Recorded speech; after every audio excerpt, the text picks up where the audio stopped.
রাজশাহীগামী বাসে সেই রাতে ধর্ষণের শিকার হন এক নারী। সহযাত্রীর বক্তব্যে মিলল ঘটনার বর্ণনা। কার পকেটে গেল ইউএসএআইডির $29 মিলিয়ন উন্মোচনের তাগিদ বিশ্লেষকদের। অন্তর্বর্তী সরকার লক্ষ্যচ্যুত বললেন তারেক রহমান। নির্বাচন দিয়ে অস্থিতিশীলতা দূর করার আহ্বান।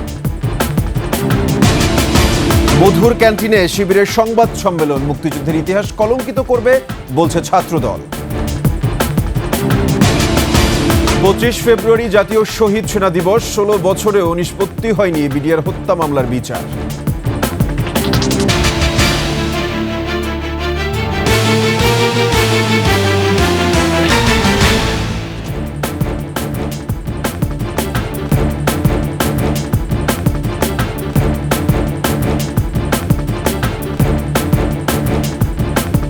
শুনছিলেন সংবাদ শিরোনাম। আমন্ত্রণ রাতের 21 সংবাদের সাথে আছে আমি সাব্বির আহমেদ। দর্শক, 21 টেলিভিশনের সংবাদ একই সাথে সরাসরি দেখতে পাবেন আমাদের ফেসবুক পেজ www.facebook.com/2124 অনলাইনে। এছাড়া সাবস্ক্রাইব করতে পারেন www.youtube.com/@21etv চ্যানেলে। শুক্রবার রাতে ঢাকা রাজশাহী সড়কের ইউনিক রোড রয়্যালসের আমরি ট্রাভেলসের বাসে ডাকাতি হয়। সে সময় ধর্ষণের শিকার হন এক নারী। এ ঘটনায় 8 থেকে 9 জনকে আসামি করে মামলা করেন নাটোরের বড়াই গ্রামের ওমর আলী। গ্রেফতার 3 জনের 2 জন আদালতে 164 ধারায় জবানবন্দি দিয়েছেন, অপরজন 5 দিনের রিমান্ডে। দায়িত্বে অবহেলার দায়ে সাময়িক বরখাস্ত করা হয়েছে টাঙ্গাইলের মির্জাপুর থানার ডিউটি অফিসার সহকারী সাব ইন্সপেক্টরকে। ডাকাতির সময় ধর্ষণের বিষয়টি নিয়ে পরস্পর বিরোধী বক্তব্য থাকলেও ওই বাসের এক নারী যাত্রীর বক্তব্যে প্রমাণ মিলে সে রাতে এক নারী ধর্ষণের শিকার হন। আমি আছি ওখানে। ফার্স্টে দেখুন তো আমার ধরেছে মাথার পর একজন বন্দুক পিস্তল, ছোট পিস্তল খেল নাকি ভালো বলতে পারবো না, পিস্তল ধরে আর একজন ছুরি এইভাবে উল্টা মুখ করে ধরে আছে। কিন্তু আমাকে ধরে বলছে তোর কাছে কি আছে দে। আমার গলা চেন ছিল, লিলিল হাতে ছুরি ছিল, লিলিস লিয়ার পরে আমার ফোনটা তো ফার্স্টে লিছে। লিয়ার পরে আপনার হচ্ছে যে ওই টাকা ছিল 10,000, কিন্তু সাইড ব্যাগে ওরা টাকা পায়নি। তারপরে পরে মুখের অশ্লীল একটা ভাষা ছিল, মাথার চেতে এখানে একটা থাপ্পড় মারার পর তোর কাছে টাকা আছে দিয়ে। তো টাকা আপনার প্রথমে কিন্তু দিইনি। তারপরে ধরেন যে এভাবে সবাক একজন এক না, তারপর আমাকে ওইভাবে ধরিয়া সামনে আছে, আমি যদি কোনো লড়াচড়া করি বলে আমাকে ধরে আছে, আর পিছনে 8জন, কিন্তু ডাকাত মোট 9 জন। পিছনে আমার হচ্ছে যে 6 নম্বর সিটে আপনার 6 নম্বর সিটে একটা মহিলা ছিল হিন্দু, আর একটা ছিল মুসলমান। আপনার কীর্তন গান করতো মহিলাটা, কীর্তনকালের শিল্পী। ওরা কীর্তন গান করতে গেছিল। তো ওর ভাই ছিল, ওর ভাইয়ের সাথে, কিন্তু ওই মহিলাটা আপনার ধর্ষিত শিকার হয়েছে। সারা দেশে একের পর এক ধর্ষণ আর নারীর উপর সহিংসতার প্রতিবাদে রাজধানীতে বিক্ষোভ সমাবেশ করেছে শিক্ষার্থীরা। ইডেন তিতুমির কলেজ সহ বেসরকারি বিশ্ববিদ্যালয় ব্র্যাক ও ইউ ল্যাবের শিক্ষার্থীরা অবিলম্বে জড়িতদের বিচার দাবি করে। কোনো নাগরিকের নিরাপত্তা নিশ্চিত করতে না পারলে আইন ও স্বরাষ্ট্র উপদেষ্টার পদত্যাগের দাবিও জানায় তারা। সুমাইয়া খানের রিপোর্ট। প্রায় প্রতিদিনই দেশের সংবাদ মাধ্যমে উঠে আসছে এরকম ভয়াবহ সব খবর। হত্যা, চুরি, ডাকাতি, ছিনতাইয়ের পাশাপাশি একের পর এক ঘটছে ধর্ষণের ঘটনা। জানমালের পাশাপাশি সম্ভ্রম নিয়েও উদ্বিগ্ন দেশের সব শ্রেণী পেশার মানুষ। এই অবস্থার অবসানে প্রতিবাদে সোচ্চার শিক্ষার্থীরা।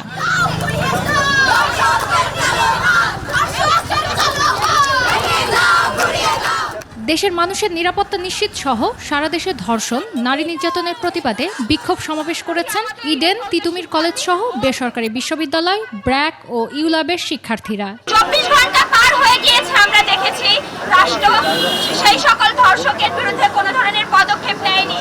যদি কোনো সুষ্ঠু বিচার না পায় তাহলে তারা রাস্তায় আবারও দাঁড়াতে বাধ্য হবে। যে অধ্যক্ষ আমাদের এই মুভমেন্ট, এই সমাবেশকে যে এক নজর দেখতে আসলেন না, এবং তিনি কিনা উল্টে অভিযোগ করলেন যে আমরা কেন তার সাথে কথা বলে এই প্রোগ্রামটা আয়োজন করিনি। বিক্ষুব্ধ শিক্ষার্থীরা বিভিন্ন প্রতিবাদী প্লেকার্ড নিয়ে প্রতিবাদ জানায়। শিক্ষার্থীদের অভিযোগ, প্রশাসনের জনগণ নিরাপত্তা দিতে ব্যর্থ। স্বরাষ্ট্রমন্ত্রী আমাদেরকে কোনো ধরনের নিরাপত্তা নিশ্চিত করতে পারে নাই। আমরা এই নতুন বাংলাদেশে কোনো ধরনের ধর্ষণ, কোনো ধরনের বৈষম্য আমরা এখানে চাই না। আইন উপদেষ্টারা বসে আছেন, তাহলে এই যে চেয়ারে বসার তো কোনো মানে নাই। কেন বসে থাকবেন এখানে? আপনারা তো আমাদের নিরাপত্তা দেওয়ার জন্যই বসে আছেন। এ বিষয়ে প্রতিবাদ জানাতে চাওয়ায় ইডেন কলেজের শিক্ষার্থী সহ সাংবাদিকদের কাজে বাধা দেয়া হয়। পরে এ বিষয়ে প্রশ্ন করা হয় অধ্যক্ষকে। সাংবাদিকরা যখন বলেছে যে আমরা ঢুকতে চাচ্ছি, কিন্তু বলেনি কি প্রোগ্রাম নয়, আমাকে বলেছে যে আপনাদের এখানে প্রোগ্রাম আছে। নিজের ক্যাম্পাস থেকে যদি কোনো ধরনের সহযোগিতা সমর্থন না পায়, পরবর্তীতে তারা এই ধরনের মুভমেন্টগুলো করতে পারবে না। অবশ্যই তোমরা যত এই ধরনের প্রোগ্রাম করলে অবশ্যই আমার 100% সহযোগিতা পাবে। সহযোগিতা না পাওয়ার কোনো প্রশ্নই আসে না। নারীদের নিরাপত্তা কোথায় এমন প্রশ্ন রেখে জনগণের সার্বিকভাবে নিরাপত্তা দিতে না পারলে আইন উপদেষ্টা ও স্বরাষ্ট্র উপদেষ্টাকে পদ থেকে সরে যাওয়ার আহ্বান জানান শিক্ষার্থীরা। ধর্ষকদের আইনের আওতায় এনে কঠোর শাস্তির দাবি তাদের। সুমাইয়া খান, 21 টেলিভিশন, ঢাকা। এদিকে বাসে ধর্ষণের ঘটনায় ব্যবস্থা নেওয়া হয়েছে বলে জানিয়েছেন স্বরাষ্ট্র উপদেষ্টা জাহাঙ্গীর আলম চৌধুরী। অলরেডি কিন্তু আমরা 3 জনে ধরে ফেলছি এবং যাদের কাজের অবহেলা ছিল তাদের কিন্তু আমরা অ্যাটাচ করছি এবং তাদের আমরা আইনের আওতায় নিয়ে আসছি। আর এই যে যেটা বললেন যে এরকম 2-1টা ঘটনা কিন্তু সব সময় ঘটতেছে এবং আগেও ঘটছে, ভবিষ্যতে যেন না ঘটে এই জন্য আমরা চেষ্টা করে যাচ্ছি। রাজনৈতিক পরিমণ্ডল শক্তিশালী করতে বাংলাদেশকে $29 মিলিয়ন সহায়তা দিয়েছে ইউএসএআইডি। মার্কিন প্রেসিডেন্ট ডোনাল্ড ট্রাম্পের দেওয়া এই তথ্যে সৃষ্টি হয়েছে আলোড়ন। বিভিন্ন প্রতিষ্ঠান ও পেশাজীবীরা ওই অর্থ ভোগকারী বলেও ইঙ্গিত দিয়েছেন ট্রাম্প। তবে সেই অর্থ প্রকৃত অর্থে কোন প্রতিষ্ঠান বা কার পকেটে তার সামনে আসা উচিত বলে মনে করেন বিশ্লেষকরা। বিস্তারিত আকবর হোসেন সুমনের রিপোর্টে। $29 million to strengthen the political landscape in Bangladesh. সম্প্রতি ট্রাম্প প্রশাসন ঢেলে সাজানোর পরেই বিশ্বজুড়ে ইউএসএআইডির অর্থায়ন বাতিল হয়। সেই রেশ ধরে বাংলাদেশও ভুক্তভোগী। আর রাজনৈতিক পরিমণ্ডল শক্তিশালী করতে $29 মিলিয়ন অর্থায়ন করা হয়েছে বাংলাদেশে। খোদ ট্রাম্পের এই বক্তব্যে চলছে শোরগোল। And then we get $29 million from the United States government. There are 2 people working in that firm. 2 people. I think they're very happy. They're very rich. They'll be on the cover of a very good business magazine pretty soon for being great scammers. ট্রাম্পের ভাষ্য অনুযায়ী এই তহবিল বাংলাদেশের এমন একটি farm পেয়েছে যেখানে মাত্র 2 জন কাজ করেন। ইলন মাস্কের ডিপার্টমেন্ট অব গভর্নমেন্ট এফিসিয়েন্সির মতে ওই অর্থ পেয়েছেন সাংস্কৃতিক কর্মী, বেসরকারি উন্নয়ন সংস্থা, গণমাধ্যম ব্যক্তি ও তৃতীয় লিঙ্গের প্রতিনিধি সহ বিভিন্ন পেশাজীবীরা। ডেমোক্রেসির উপরে অন্যান্য ফাউন্ডেশন কাজ করেছে, তাদেরকেও ইউএসএ টাকা দিয়েছে। তারা র্যাপারদেরকে টাকা দিয়েছে, কেউ কেউ আমি শুনেছি তারা আপনার তৃতীয় লিঙ্গের মানুষকে টাকা দিয়েছে শুনেছি, সেখানে কালচারাল প্রোগ্রাম করার জন্য। কিন্তু আমি ভালো করে জানি যে কালচারাল প্রোগ্রাম করে হাসিনাকে ফেলানো হয় নাই। সামাজিক যোগাযোগ মাধ্যমে 2-1 নামও উঠে এসেছে। তার মধ্যে একজন হলেন micro governance research initiative MGR এর আইনুল ইসলাম। তিনি ঢাকা বিশ্ববিদ্যালয়ের রাষ্ট্রবিজ্ঞান বিভাগের শিক্ষক। তার প্রতিষ্ঠানের একটি ফেসবুক গ্রুপে কিছু কর্মতৎপরতার ছবিও আছে। তবে তিনি বলেন সরাসরি না, অন্য মাধ্যমে ইউএসএআইডির অর্থ তিনি পেয়েছেন। হয়তো আপনি বলবেন যে আমরা কিছু প্রোগ্রাম করি, সেটা হচ্ছে অন্য একটা অর্গানাইজেশন আছে যেটা international foundation for electoral system, ওদের ফান্ডার হচ্ছে ইউএসআইডি, কখনো কখনো এটা এফসিডিউ। তো ওদের সাথে আমি পার্ট টাইম কনসালটেন্ট হিসেবে মাঝে মাঝে কাজ করি।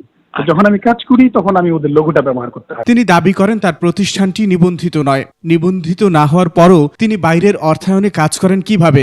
ইউএস গভর্নমেন্টের ফান্ড ইউএস এর অর্গানাইজেশন গুলো পায়, তারা বিভিন্ন জায়গায় সারা পৃথিবীতে এগুলো আবার তাদের ছোট ছোট বিভিন্ন অর্গানাইজেশন কিংবা প্রোগ্রাম বা কনসালটেন্ট তাদের মাধ্যমে এগুলো ডিসবার্স করে।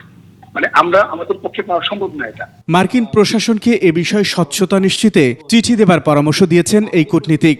প্রফেসর ইউনুস লেভেলে উনি এটা এলন মাস্কের সঙ্গে ওনার খুব ভালো আছে। হ্যাঁ, একটা চিঠি যদি ট্রাম্পকে লেখা হয় যে এরকম আমরা ইনভেস্টিগেট করছি, তুমি যেটা বলেছো, এবং এরকম যদি সত্যি হয় তো বাংলাদেশ অ্যাকশন নেবে। জাতীয় স্বার্থে এই অর্থায়নে সুবিধাভোগীদের সামনে আনা উচিত বলে মনে করেন বিশ্লেষকরা। against this misuse of fund. Akbar Hossain Suman, 21 television, Dhaka.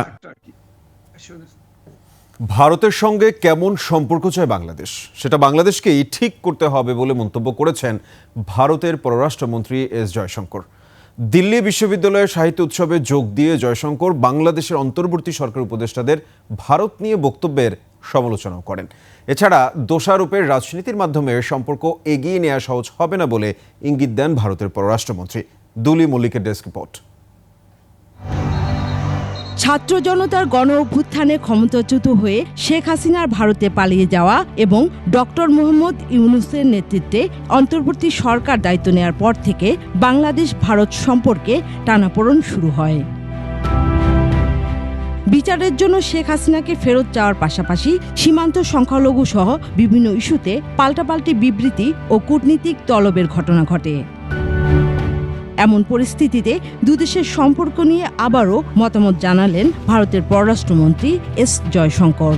Delhi বিশ্ববিদ্যালয়ের সাহিত্য উৎসব অনুষ্ঠানে তিনি বলেন, বাংলাদেশের দুটি বিষয় ভারতের জন্য খুবই উদ্বেগজনক। একটি হলো সংখ্যালঘুদের উপর ধারাবাহিক হামলা, যা নিয়ে স্পষ্ট বার্তা দিয়েছে Delhi. I think for us what is very troubling, there are two aspects to it. One, of course, the spate of attacks on the minorities. অপরটি হলো সম্পর্ক। বাংলাদেশের অন্তর্বর্তী সরকারের উপদেষ্টাদের ভারত বিরোধী বক্তব্যকে হাস্যকর উল্লেখ করে বলেন, শত্রুতামূলক বার্তা সম্পর্কের জন্য সুখকর নয়। প্রতিবেশী হিসেবে কেমন সম্পর্ক চায় তার সিদ্ধান্ত ঢাকাকেই নিতে হবে। If they stand up and blame India for everything, and some of the things, if you look at the reports, are absolutely ridiculous. We are a neighbor. They have to make up their mind what kind of relationship they want with us. এ সময় বাংলাদেশের সাথে সম্পর্কের দীর্ঘ ইতিহাস তুলে ধরে জয়শঙ্কর স্পষ্ট বার্তা দেন। বলেন, বাণিজ্য, যোগাযোগ সহ বিভিন্ন ক্ষেত্রে সম্পর্ক এগিয়ে নেয়ার পক্ষেই ভারতের অবস্থান। We have a long history with Bangladesh, a very special history. অনুষ্ঠানে ভারতের কূটনীতির উদাহরণ দিতে গিয়ে রামায়ণের কাহিনীর বর্ণনা দেন জয়শঙ্কর, যেখানে শত্রু রাষ্ট্র জানা সত্ত্বেও হনুমানকে পাঠানো হয়। That's a great example of a diplomat. Now I give you a very different example. ভিন্নতাকে কাটিয়ে বন্ধু রাষ্ট্রের সংখ্যা বাড়ানোর জন্য ভারত কাজ করছে বলে জানান। দুলি মল্লিক, ডেস্ক রিপোর্ট, 21 টেলিভিশন। নির্বাচনের মাধ্যমে সংসদ কার্যকর না হওয়া পর্যন্ত অস্থিরতা বাড়বে, ক্ষতিগ্রস্ত হবে দেশ, বলেছেন বিএনপির ভারপ্রাপ্ত চেয়ারম্যান তারেক রহমান। তিনি বলেন, দেশের জনগণ যে সিদ্ধান্ত নিতে চায় সে বিষয়ে সহযোগিতা করা অন্তর্বর্তী সরকারের মূল লক্ষ্য হওয়া উচিত। তবে তারা সে জায়গা থেকে সরে যাওয়ায় বিভ্রান্ত হচ্ছে মানুষ। আরও জানাচ্ছেন প্রণব চক্রবর্তী। রাষ্ট্র কাঠামো মেরামতের রূপরেখা তুলে ধরতে আলোচনা সভার আয়োজন করে বাংলাদেশ জাতীয়তাবাদী আইনজীবী ফোরাম। আইনজীবী নেতারা বলেন, 31 দফার সুফল পেতে সবাইকে একসাথে কাজ করতে হবে। মহামুক্তির মহাসনদ হচ্ছে 31 দফা। লন্ডন থেকে ভিডিও কনফারেন্সে যোগ দেন বিএনপির ভারপ্রাপ্ত চেয়ারম্যান তারেক রহমান। তিনি বলেন, বাংলাদেশে ফ্যাসিস্ট সরকারের সময় বৈষম্যের শিকার হয়েছে মানুষ। বিচার বিভাগ, প্রশাসন সহ প্রতিটি সেক্টর নষ্ট করা হয়েছে। এখনই পলিসি না নিলে দেশের ধ্বংস ঠেকানো যাবে না। দেশে যত দ্রুত সম্ভব একটি স্থিতি অবস্থা আনা সম্ভব, তত দ্রুত দেশকে ধ্বংসের কিনারা থেকে ধীরে ধীরে বের করে নিয়ে আসা সম্ভব, সরিয়ে নিয়ে আসা সম্ভব। নির্বাচন হলে যেহেতু একটি স্থিতি অবস্থা আসবে এবং ধীরে ধীরে রিফর্ম কাজগুলো শুরু হবে, সমস্যাগুলোর প্রকটতা, তীব্রতা ধীরে ধীরে কমা শুরু করবে। তারেক রহমান বলেন, 2.5 বছর আগে জনগণের প্রয়োজনে 31 দফা দিয়েছে বিএনপি। সংস্কারের নামে এর বাস্তবায়ন দেরি হলে তা হবে অন্তর্বর্তী সরকারের লক্ষ্যচ্যুতি। অন্তর্বর্তীকালীন সরকারের মূল দায়িত্ব হচ্ছে সেটি, অর্থাৎ দেশের মানুষ যেই সিদ্ধান্ত নিতে চায় সেই সিদ্ধান্তের সাথে একমত পোষণ করে। সরকারের বিভিন্ন ব্যক্তির বিভিন্ন কথাবার্তা থেকে আমাদের কাছে মনে হচ্ছে তারা, এবং বিভিন্ন ব্যক্তির আলোচনা থেকেও ফুটে উঠছে যে তারা সম্ভবত তাদের লক্ষ্য থেকে কিছুটা হলেও বিচ্যুত হচ্ছেন ক্ষেত্র বিশেষে। দল হিসেবে বিএনপির লক্ষ্য দেশকে এগিয়ে নেয়া। তাই রাষ্ট্র পুনর্গঠনে সব শ্রেণীর জনগণকে ঐক্যবদ্ধভাবে কাজ করার আহ্বান জানান তারেক রহমান। বিবেকবান প্রতিটি মানুষের সহযোগিতা কাম্য। প্রণব চক্রবর্তী, 21 টেলিভিশন, ঢাকা। গুঞ্জন উঠলেও এখনও পদত্যাগ করেননি অন্তর্বর্তী সরকারের তথ্য উপদেষ্টা নাহিদ ইসলাম। রোববার সন্ধ্যায় প্রধান উপদেষ্টার সঙ্গে সাক্ষাৎ করতে গাড়ি নিয়ে যমুনায় যান নাহিদ ইসলাম। এরপরই তার পদত্যাগের গুঞ্জন ওঠে। এ বিষয়ে যোগাযোগ করা হলে ২১ টেলিভিশনকে নাহিদ জানান পদত্যাগ করেননি। নতুন রাজনৈতিক দলে যোগ দেওয়ার জন্য সম্প্রতি উপদেষ্টা পদ থেকে পদত্যাগ করবেন বলে জানিয়েছিলেন নাহিদ ইসলাম। তবে ঠিক কবে তিনি পদত্যাগ করবেন তা এখনও নিশ্চিত হয়নি।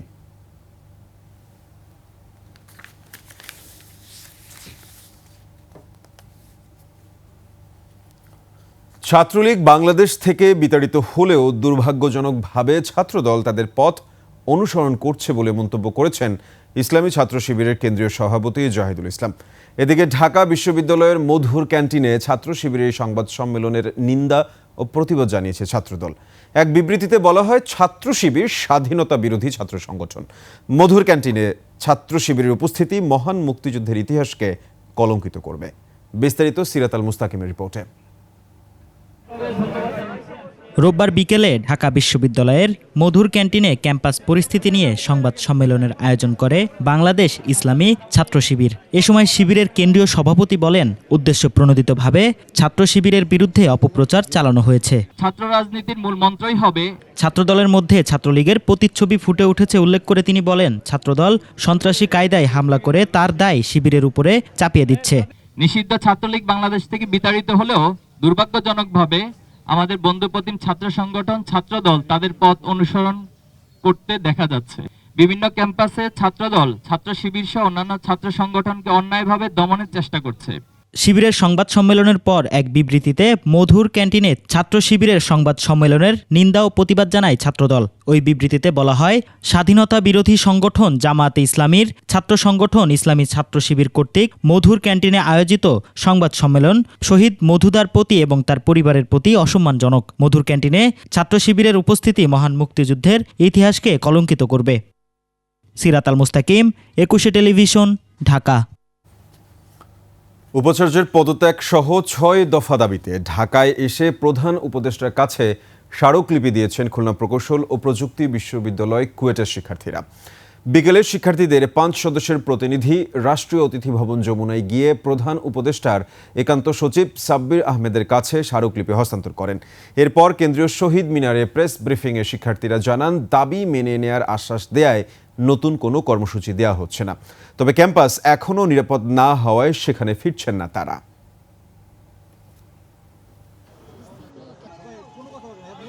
ক্যাম্পাসে আমরা নিরাপদ না, যেহেতু ওনারা আশ্বস্ত করেছেন যে আমাদের দাবিগুলো নিয়ে কাজ করা হবে এবং অতি শীঘ্রই রেসপন্স করা হবে। তাই রাষ্ট্রকে আমরা একটু সময় দিতে চাই এবং আমরা আপাতত কয়েকদিন আমাদের কোনো কার্যক্রম থাকবে না। আমাদের দাবি 5টা ছিল না, আমাদের দাবি 6টা ছিল। আমরা 6টা দাবি নিয়েই বলেছিলাম এবং আমাদের যত আলটিমেটাম ছিল সব আলটিমেটাম আসলে 6টা দাবির প্রতিশ্রুতিতেই হয়েছে। এর আগে সকালে ৬ দফা দাবি নিয়ে প্রধান উপদেষ্টার সঙ্গে দেখা করতে ঢাকার উদ্দেশ্যে রওনা দেন খুলনা প্রকৌশল ও প্রযুক্তি বিশ্ববিদ্যালয় কুয়েটের ৮০ শিক্ষার্থী। এদিকে শিক্ষার্থীদের উপর হামলার ঘটনায় বিএনপি ও যুব দলের 4 জনকে গ্রেফতার দেখিয়ে কারাগারে পাঠানো হয়েছে। খুলনা প্রতিনিধি আশরাফুল ইসলাম নূরের তথ্যচিত্রে ডেস্ক রিপোর্ট। রোববার ভোর থেকে স্টুডেন্ট ওয়েলফেয়ার সেন্টারের সামনে জড়ো হতে থাকেন শিক্ষার্থীরা। এ সময় ভিসির পদত্যাগ সহ ৬ দফা দাবি আদায় ও নিরাপত্তা নিশ্চিত না হওয়া পর্যন্ত ক্যাম্পাসে ফিরবেন না বলে ঘোষণা দেয় শিক্ষার্থীরা। 5 দিন পরও অন্তর্বর্তীকালীন সরকারের প্রশাসন থেকে আমাদের কোনো প্রকার সাহায্য আসেনি, যোগাযোগ করেনি।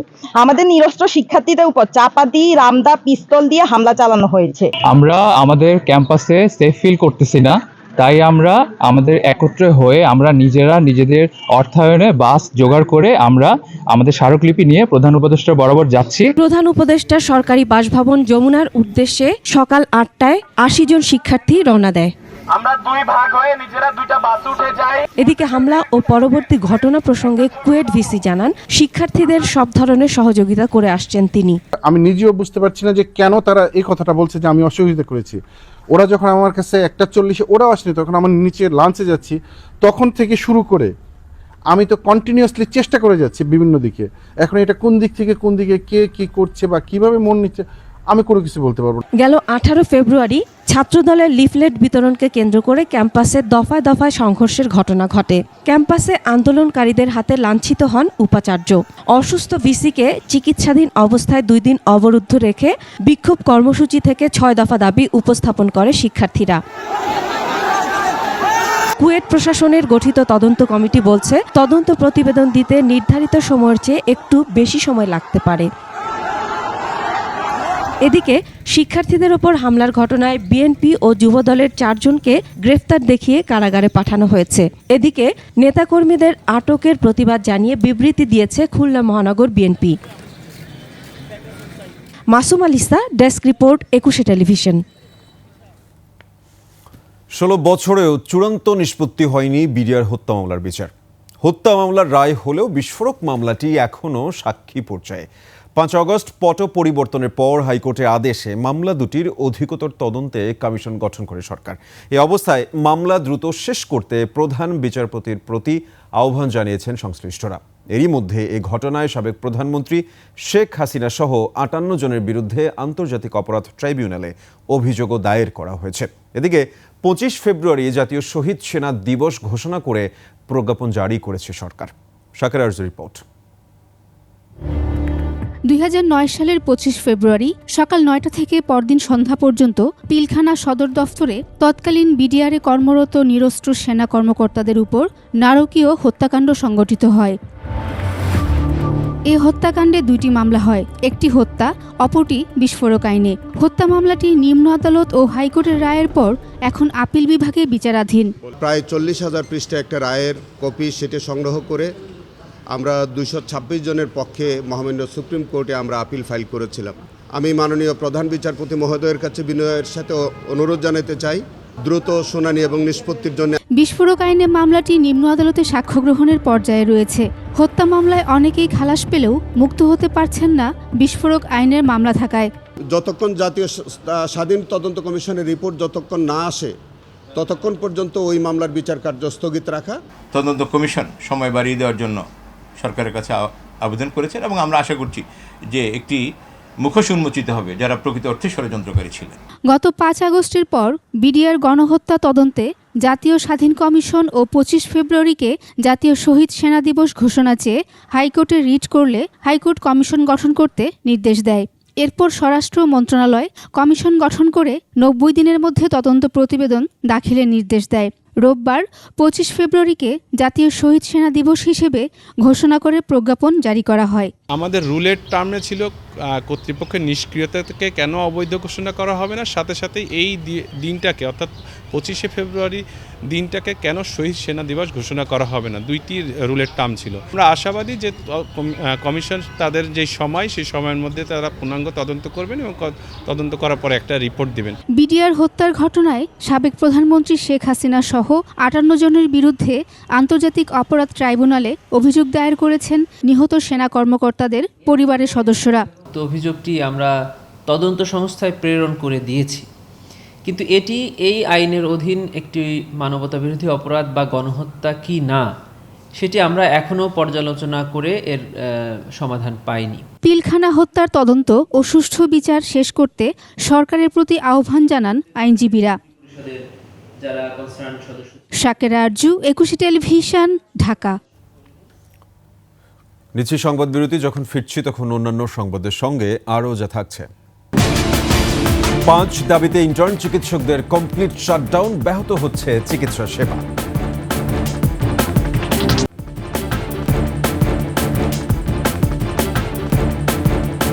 আমন্ত্রণ আবারও রাতের 21 সংবাদে। স্পেসএক্সের প্রধান নির্বাহী ও মার্কিন ব্যবসায়ী ইলন মাস্ককে বাংলাদেশে আমন্ত্রণ ও 90 কার্যদিবসের মধ্যে স্টারলিংকের কার্যক্রম শুরু করার প্রস্তাব দিয়ে চিঠি দিয়েছেন প্রধান উপদেষ্টা ডক্টর মোহাম্মদ ইউনূস। প্রধান উপদেষ্টার প্রেস উইং জানিয়েছে, বাংলাদেশে এসে স্টারলিংকের মতো প্রযুক্তির সুবিধাভোগী হতে আগ্রহী তরুণদের সাথে মত বিনিময়েরও আহ্বান জানিয়েছেন প্রধান উপদেষ্টা। চিঠিতে উল্লেখ করেছেন, স্টারলিংকের সংযোগ বাংলাদেশের অবকাঠামোতে বৈপ্লবিক পরিবর্তন আনবে, বিশেষ করে দেশের তরুণ উদ্যোক্তা, গ্রামীণ ও ঝুঁকিতে থাকা নারী এবং প্রত্যন্ত জনগোষ্ঠীগুলো ব্যাপক উপকৃত হবে। প্রধান উপদেষ্টা তার বিশেষ প্রতিনিধি খলিলুর রহমানকে এ কাজে নিযুক্ত করেছেন বলেও জানানো হয় চিঠিতে।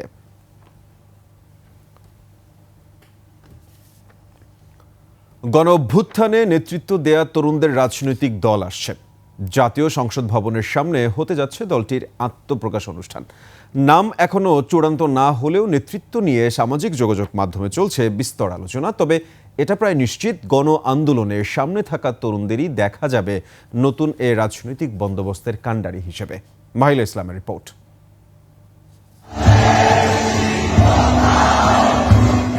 অবশেষে আত্মপ্রকাশ ঘটছে ২৪-এর অভূতপূর্ব গণঅভ্যুত্থানে নেতৃত্ব দেয়া শিক্ষার্থীদের রাজনৈতিক দলের। হাসিনা সরকারের পতনের পর নতুন রাজনৈতিক বাস্তবায়ন দেশকে এগিয়ে নেয়ার তাড়নায় তরুণরা নেমেছেন এবার রাজনীতির মাঠে। সামাজিক যোগাযোগ মাধ্যমে বেশ আলোচিত হয়ে উঠেছে নতুন এই দল গঠন ও সম্ভাব্য নেতৃত্ব। পুরো প্রক্রিয়ার সঙ্গে যুক্ত জাতীয় নাগরিক কমিটি ও বৈষম্য বিরোধী ছাত্র আন্দোলনের শীর্ষ নেতৃত্বকে দেখা যাবে নতুন দলের কাণ্ডারি হিসেবে।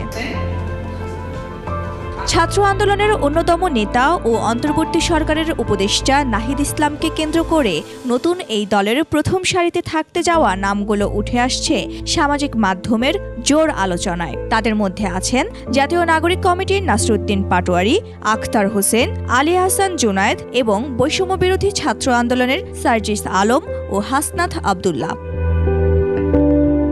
এদিকে গণঅভ্যুত্থানের ম্যান্ডেট নিয়ে মাঠে নামা নতুন রাজনৈতিক দলটির নাম এখনো চূড়ান্ত হয়নি। জুলাই আন্দোলনের সামনে থাকা নারীরাই নতুন দলের মুখপাত্র হিসেবে আছেন বলেও আলোচনা রয়েছে সামাজিক মাধ্যমে। মাহিলা ইসলাম, ২১ টেলিভিশন, ঢাকা। এস আলম গ্রুপের চেয়ারম্যান সাইফুল আলম ও তার স্বার্থ সংশ্লিষ্ট ৮,১৩৩ কোটি টাকা শেয়ার অবরোধের আদেশ দিয়েছেন আদালত। দুদকের আবেদনের পরিপ্রেক্ষিতে এ আদেশ দেন ঢাকা মহানগর সিনিয়র স্পেশাল জজ জাকির হোসেন গালিব।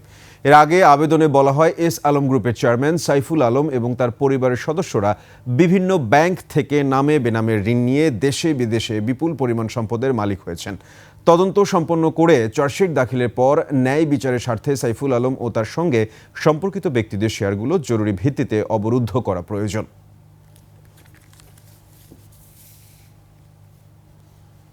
স্বাস্থ্য খাতের সংস্কার চেয়ে ৫ দফা দাবিতে অনির্দিষ্টকালের জন্য কমপ্লিট শাটডাউন কর্মসূচি পালন করছেন দেশের বিভিন্ন মেডিকেলের ইন্টার্ন চিকিৎসকরা। এতে হাসপাতালগুলোতে ব্যাহত হচ্ছে চিকিৎসা সেবা, দুর্ভোগ বেড়েছে রোগীদের।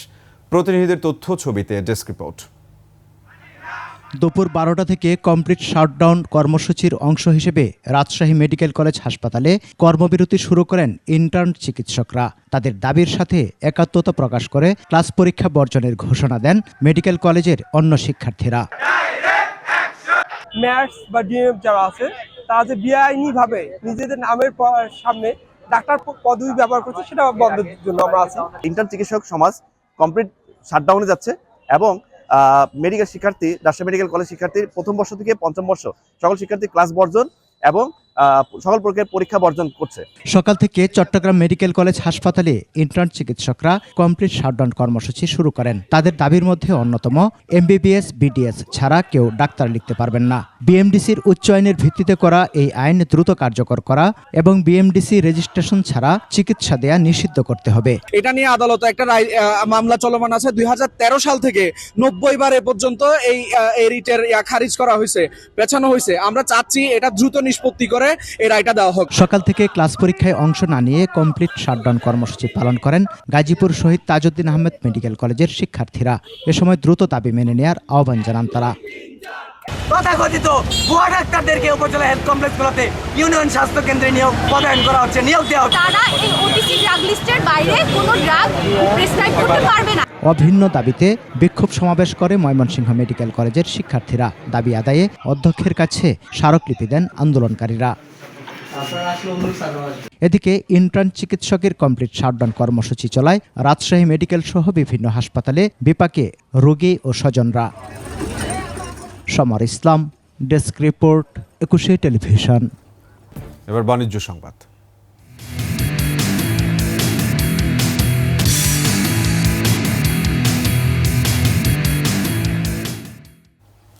হয়ে গেল কনকা গ্রি ও হাইকো পণ্যের উৎপাদনকারী ও বিপণনকারী গ্রুপ ইলেকট্রোমার্টের বার্ষিক পার্টনার্স মিট ২০২৫। ঢাকার একটি অভিজাত কনভেনশন হলে এ সম্মেলন হয়। শুরুতে গ্রুপের চেয়ারম্যান নুরুন নেওয়াজ সেলিম ব্যবসায়িক পার্টনার ও অতিথিদেরকে ধন্যবাদ জানান। উপস্থিত ছিলেন গ্রুপের পরিচালক সাজ্জাতুন নেওয়াজ, নুরুল আজিম সানি, জিএম মাহমুদুন নবী চৌধুরী, এমডি নুরুল আমিন, ডিএমডি নুরুল সাফা বাবু ও নুরুল আফসার। সম্মেলনে কনকা আইসক্রিম ফ্রিজারের একটি নতুন মডেল এবং শোকেস ফ্রিজারের 3টি নতুন মডেলের মোড়ক উন্মোচন করা হয়। পরে শীর্ষস্থানীয় পার্টনারদের সম্মাননা সহ ক্রেস্ট দেওয়া হয়।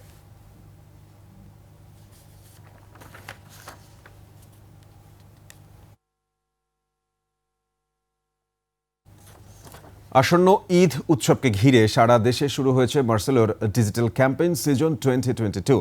দেশের যে কোনো শোরুম থেকে মার্সেল ব্র্যান্ডের fridge, air conditioner, washing machine ও সিলিং ফ্যান কিনে 10 লাখ টাকা এবং ক্যাশ ভাউচার সহ উপহার পেতে পারেন। মার্সেল কর্পোরেট অফিসে উদ্বোধনী অনুষ্ঠানে এসব তথ্য জানানো হয়। উপস্থিত ছিলেন মার্সেলের brand ambassador Amin Khan, chief marketing officer Zoheb Ahmed, head of business Motiur Rahman, north জোনের ইনচার্জ কুদরতি খুদা ও সাউথ জোনের ইনচার্জ নুরুল ইসলাম রুবেল ও অভিনেতা ইরফান সাজ্জাদ সহ অন্যান্যরা।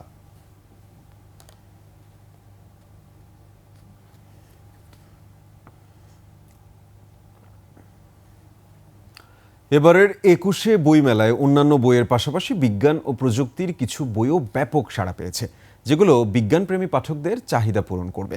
অনেক অভিভাবক তাদের সন্তানদের নিয়ে আসছেন এসব স্টলে। তারা বলছেন শিশুর মানসিক বিকাশে বিজ্ঞান সম্পর্কিত বইয়ের গুরুত্ব অপরিহার্য। বিস্তারিত সিরাত আল মুস্তাকিমের রিপোর্টে। কারো পছন্দ গল্প উপন্যাস, কারো কবিতা কিংবা প্রবন্ধ। এর বাইরেও বিজ্ঞানপ্রেমী কিছু পাঠক রয়েছে যারা বইমেলায় এসে বিজ্ঞান সম্পর্কিত বই স্টলে স্টলে গিয়ে খোঁজ করেন। অনেক বাবা মা তাদের সন্তানদের নিয়ে ভিড় করছেন এসব বিজ্ঞান সম্পর্কিত বইয়ের দোকানে। স্টল মালিকরা বলছেন বইমেলায় অন্যান্য বইয়ের তুলনায় বিজ্ঞান সম্পর্কিত বইয়ের চাহিদাও নেহাত কম নয়। বিজ্ঞান রিলেটেড বইয়ের ভালো চাহিদা আছে এবং বেচা বিক্রিও আলহামদুলিল্লাহ ভালো। বিজ্ঞানের বই খুবই চাহিদা। অনেক স্টুডেন্ট, স্পেশালি যারা প্যারেন্টসরা আসে তার বাচ্চাদেরকে নিয়ে 10, 11, 12 এরাও ইউনিভার্সিটি স্টুডেন্টরাও আসে। বাচ্চার আগ্রহ আছে বিজ্ঞানের প্রতি, ও জানতে চায়, এই জন্য এখানে নিয়ে এসেছি। বিজ্ঞান বই আমার পড়তে ভালো লাগে। বিজ্ঞান স্টল এবং একটু বাসায়ও প্র্যাকটিস করতে একটু পছন্দ করে, এই জন্যই আসে আর কি। বিজ্ঞানের বইগুলো গল্পের ছলে এবং খেলার ছলে তারা পড়ে বিজ্ঞানের বাস্তব অনেক কিছু তারা শিখতে পারবে এবং জানতে পারবে। একটা সময় ছিল বাংলা ভাষায় বিজ্ঞান বিষয়ক বই তেমন একটা হতো না। সাম্প্রতিক বছরগুলোতে উল্লেখযোগ্য পরিমাণে বিজ্ঞান বিষয়ক বই প্রকাশিত হচ্ছে। ক্ষেত্র বিশেষে সেসবের মাঝে কোনোটি বিশ্বমানেরও হচ্ছে। সিরাত আল মুস্তাকিম, 21শে টেলিভিশন, ঢাকা। এর সাথে শেষ করছি রাতের 21শে সংবাদ। যাবার আগে সংবাদ শিরোনামগুলো আরও একবার। রাজশাহীগামী বাসে সেই রাতে ধর্ষণের শিকার হন এক নারী, সহযাত্রীর বক্তব্যে মিলল ঘটনার বর্ণনা। কার পকেটে গেল USAIDর $29 মিলিয়ন, উন্মোচনের তাগিদ বিশ্লেষকদের। অন্তর্বর্তী সরকার লক্ষ্যচ্যুত বললেন তারেক রহমান, নির্বাচন দিয়ে অস্থিতিশীলতা দূর করার আহ্বান। মধুর ক্যান্টিনে শিবিরের সংবাদ সম্মেলন, মুক্তিযুদ্ধের ইতিহাস কলঙ্কিত করবে বলছে ছাত্রদল। 25 ফেব্রুয়ারি জাতীয় শহীদ সেনা দিবস, 16 বছরেও নিষ্পত্তি হয়নি বিডিআর হত্যা মামলার বিচার।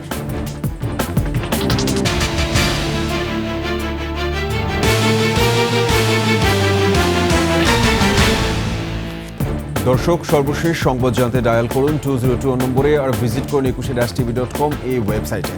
ফেসবুকে ভিজিট করতে পারেন www.facebook.com/2124 অনলাইনে। এছাড়া সাবস্ক্রাইব করতে পারেন www.youtube.com/@21etv চ্যানেলে।